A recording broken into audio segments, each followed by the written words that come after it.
ես ուզում եմ ասել Աննա Հակոբյան, քանի որ հայտնվել ես դատական համակարգում, ես եթե կարիքն ունես, այնքան ուրախ եմ քո մուտքի համար։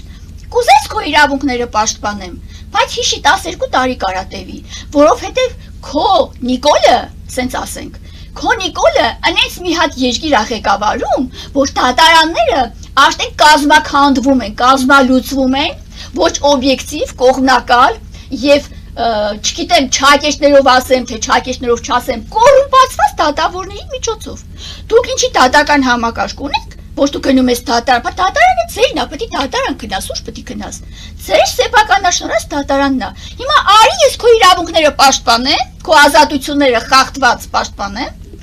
Դատարանին բան անենք, միջնորդենք, որ վերականգնվի քո խախտված իրավունքներն ու ազատությունները, բայց դա կարա տևի 12 տարի։